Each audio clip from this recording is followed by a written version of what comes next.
आज उच्च न्यायालयामध्ये एक रकमी एफआरपीच्या याचिकेवर न्यायालय निर्णय देत असताना गेल्या अनेक दिवसापासून झोपेत असणाऱ्या राज्य साखर संघाला अचानक जाग आली आणि राज्य साखर संघानं हस्तक्षेप करत आम्हालाही आमचं म्हणणं मांडायचं आहे असं कोर्टाच्या निदर्शनास आणून दिलं। वास्तविक पाहता गेल्या 2 आठवड्यापासून सुनावणी चालू असताना राज्य साखर संघाच्या वकिलानं तोंडाला कुलूप लावलेलं होतं, परंतु आता शेतकऱ्यांच्या बाजूने निकाल लागणार असं लक्षात आल्या साखर संघानं केवळ शेतकऱ्यांना एक रकमी एफआरपी मिळू नये त्यामध्ये अडथळा आणावा या उद्देशानं आजचा निर्णय टाळलेला आहे। या राज्य साखर संघामध्ये बसणारे हे जे काय लबाड आणि लुटारूंची टोळी आहे यांनी पहिल्यांदा साखर उद्योगासाठी आणि विशेषतः सहकारी साखर कारखानदारांसाठी आजपर्यंत काय केलं याचा हिशेब द्यावा।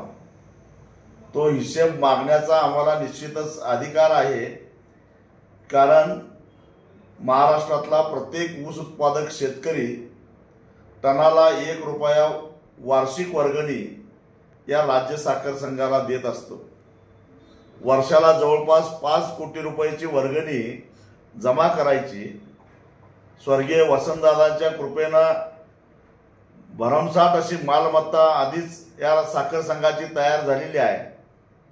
तिथं बसून मजा मारायचा याशिवाय दुसरा उद्योग या साखर संघाच्या पदाधिकाऱ्यांनी केलेला नाही।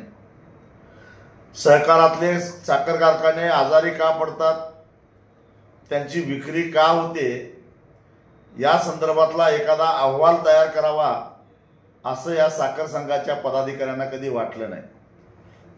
आजारी पडणाऱ्या साखर कारखान्यांचा खर्च किती आहे, उत्पादन खर्च किती आहे, प्रोडक्शन कॉस्ट किती आहे, त्याचं कॉस्ट ऑडिट करून घ्यावं असं कधी या साखर संघाला वाटलं नाही।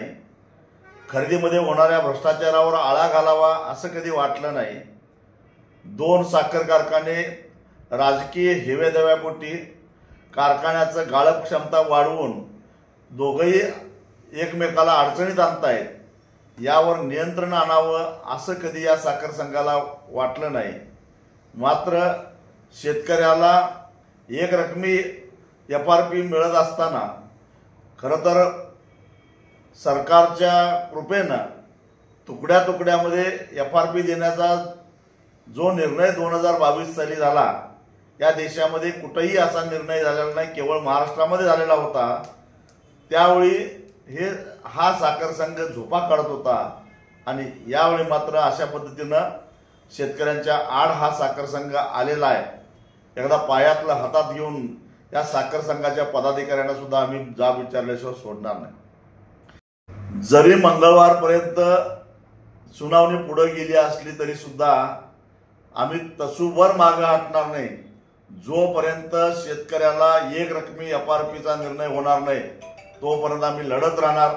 आणि मला खात्री आहे येत्या मंगळवारी राज्य साखर संघ असेल, राज्य सरकार असेल किंवा साखर कारखानदार असेल यांच्या नाकावर टिचून आम्ही एक रकमी एफआरपीचा निर्णय घेणार म्हणजे घेणार। लोकशाही मराठी ऐका, पहा, जागरूक रहा।